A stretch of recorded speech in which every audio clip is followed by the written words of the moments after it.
Eius, Lucifer matutinus inveniat.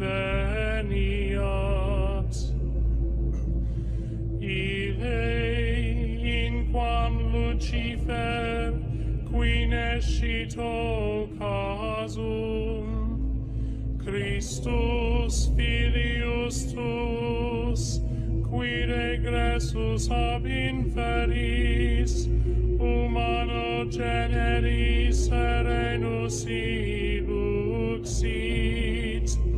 et tecum vivit et regnat in saecula saeculorum.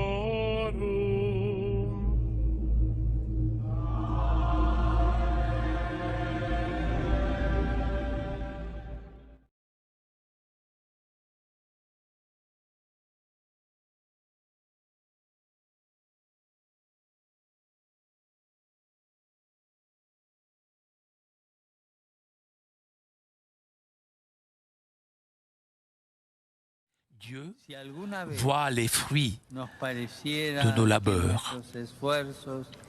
Et si parfois nos efforts, notre travail semble échouer et ne pas porter fruit, nous devons nous souvenir que nous sommes les disciples de Jésus et que sa vie, humainement parlant, s'est achevée dans l'échec, l'échec de la croix.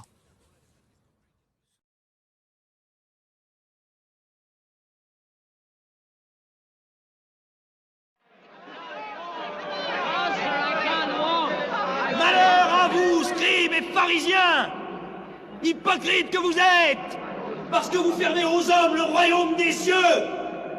Vous n'y entrez pas vous-même, et vous n'y laissez pas entrer ceux qu'ils désirent. Conducteurs aveugles. Vous coulez un insecte, et vous avalez un chameau. Vous vous pliez devant la lettre de la loi, et vous trahissez le cœur de la loi. Justice, miséricorde, fidélité. Vous ressemblez à des sépulcres blanchis, qui paraissent beaux au dehors, mais qui au-dedans sont pleins d'ossements, de morts et de toutes espèces d'impuretés. Vous voyez ces pierres? Eh bien, je vous le dis en vérité, il ne restera pas ici pierre sur pierre qui ne soit renversée. Votre maison sera laissée triste et déserte. Elle sera le domaine des lézards et des araignées. Serpents, race de vipères, comment échapperez-vous au châtiment de la géhenne?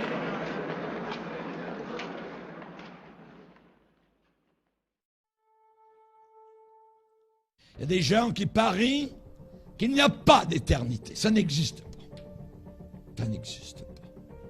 La Bible, qui l'a écrit, la Bible. Les hommes ont écrit la Bible, tout ça, tout ça. Certains disent, cette vie-ci, ce qu'on a, c'est tout ce qu'on a. Mangeons et buvons, ayons du bon temps, ayons du fun. Demain, nous mourrons. C'est toute leur philosophie. C'est pas d'aujourd'hui. Ça existait déjà en Grèce et à Rome. Repousse-toi, mange, bois, réjouis-toi. On va mettre des pancartes comme à Chambly. Festoyons. Festoyons. C'est tout ce qu'on a. On a une seule vie. Alors convoitons, roulons, dansons, rockons, fumons, ainsi de suite. Faisons n'importe quoi. Avec les hommes, avec les femmes, on peut être hétéro, on peut être homo, il n'y a aucun problème. Au départ, une seule vie. 5 pieds sous terre, c'est terminé. La Bible dit que vous ne pourrez jamais gagner ce pari. La Bible dit que vous ne pourrez jamais gagner dans cette gageure-là.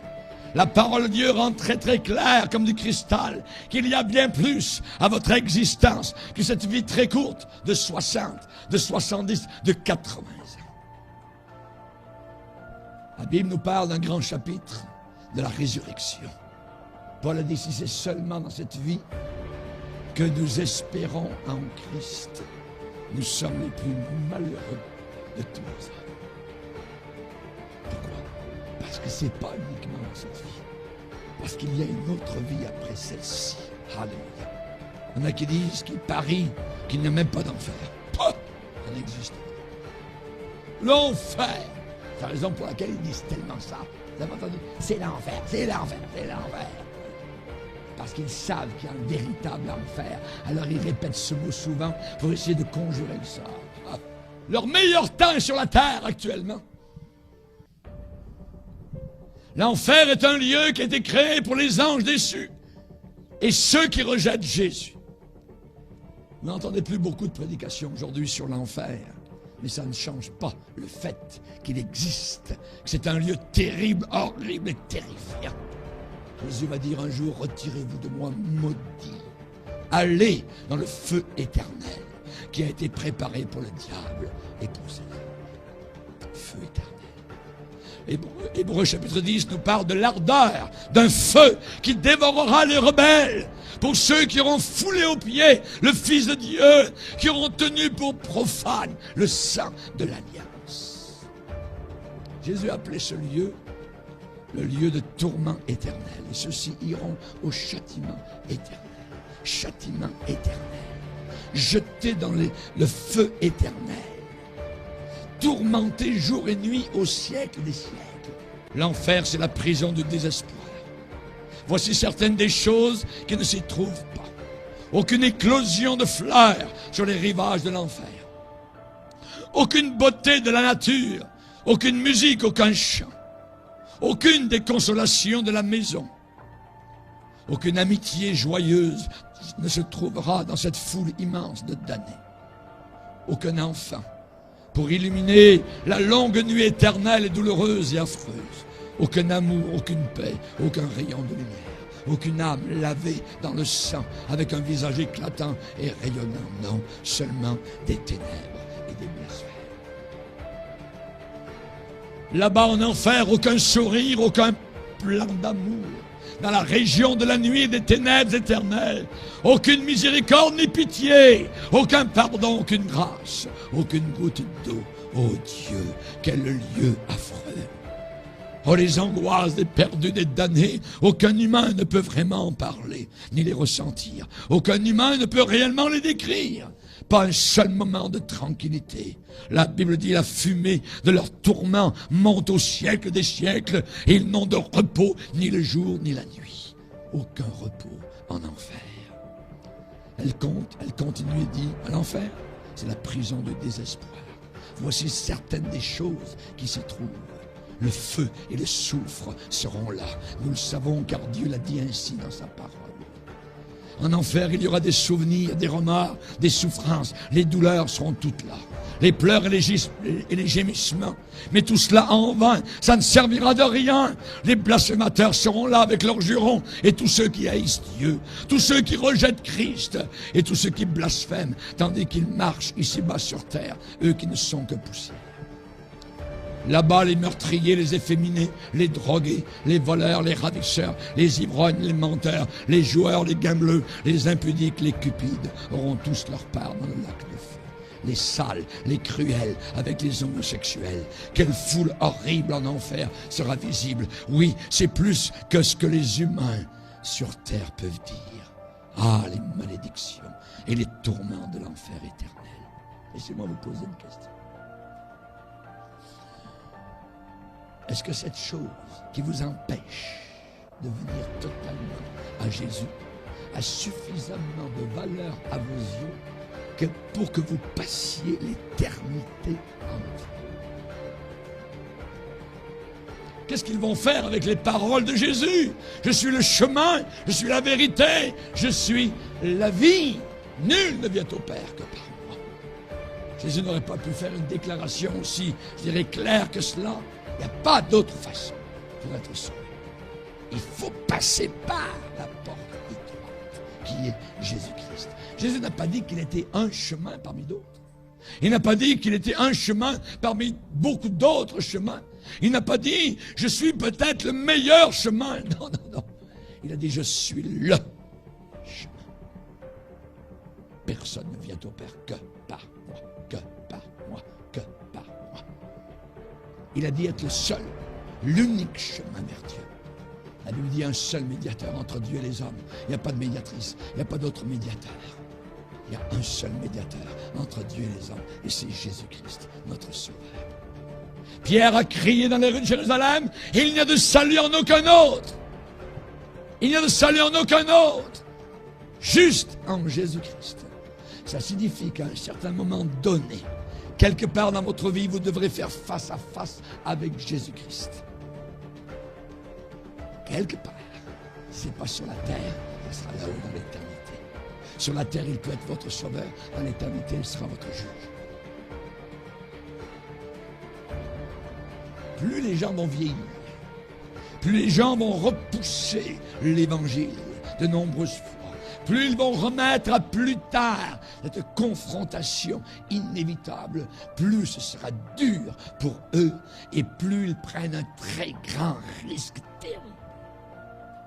Parce qu'entre-temps, ils peuvent mourir et descendre en enfer.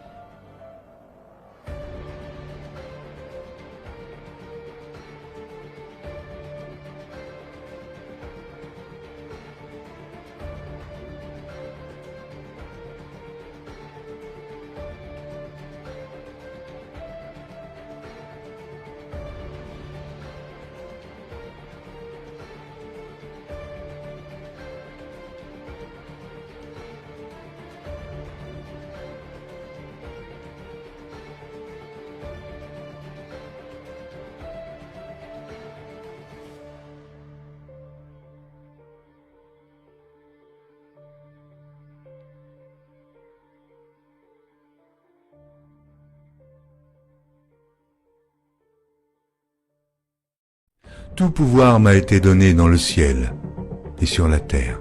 Il y a plusieurs demeures dans la maison de mon Père. Si cela n'était pas, je vous l'aurais dit. Je vais vous préparer une place. Et lorsque je m'en serai allé et que je vous aurai préparé une place, je reviendrai et je vous prendrai avec moi, afin que là où je suis, vous y soyez aussi.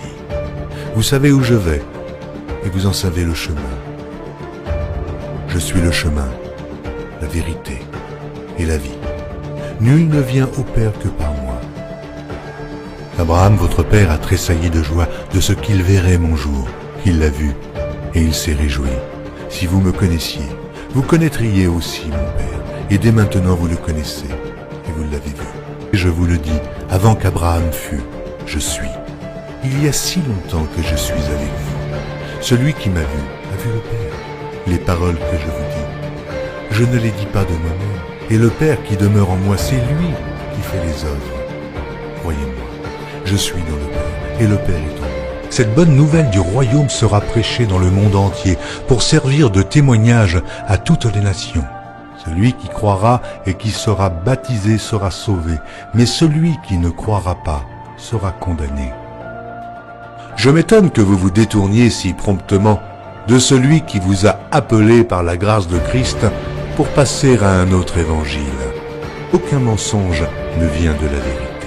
Sinon celui qui nie que Jésus est le Christ, celui-là est l'antéchrist, qui nie le Père et le Fils. Quiconque nie le Fils n'a point non plus le Père. Quand un ange du ciel annoncerait un autre évangile que celui que nous vous avons prêché, qu'il soit anathème. Moi, Jésus, j'ai envoyé mon ange pour vous attester ces choses. Je le déclare à quiconque entend les paroles de la prophétie de ce livre. Si quelqu'un y ajoute quelque chose, Dieu le frappera des fléaux décrits dans ce livre. Et si quelqu'un retranche quelque chose des paroles du livre de cette prophétie, Dieu retranchera sa part de l'arbre de la vie et de la ville sainte décrits dans ce livre.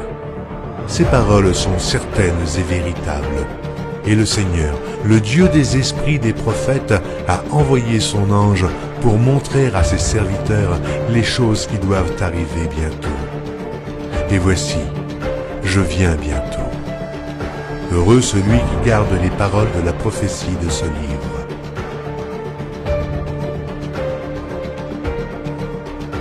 Voici, il vient avec les nuées, et tout œil le verra, même ceux qui l'ont percé.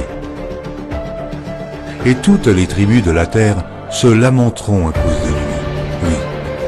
Amen. Je suis le rejeton et la postérité de David, l'étoile brillante du matin. Je suis l'alpha et l'oméga, dit le Seigneur Dieu, celui qui est, qui était et qui vient, le Tout-Puissant, le premier et le dernier, le commencement et la fin. Que la grâce du Seigneur Jésus soit avec tous. Moi, Jésus, je viens bientôt. Vous êtes d'en bas, moi je suis d'en haut. C'est pourquoi je vous ai dit que vous mourrez dans vos péchés. Car si vous ne croyez pas ce que je suis, vous mourrez dans vos péchés.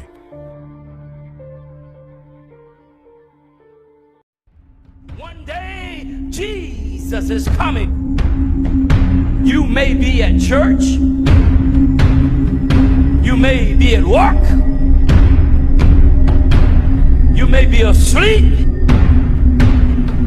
God grant that you will be ready when He makes His personal appearance. My God, what if His appearance occurs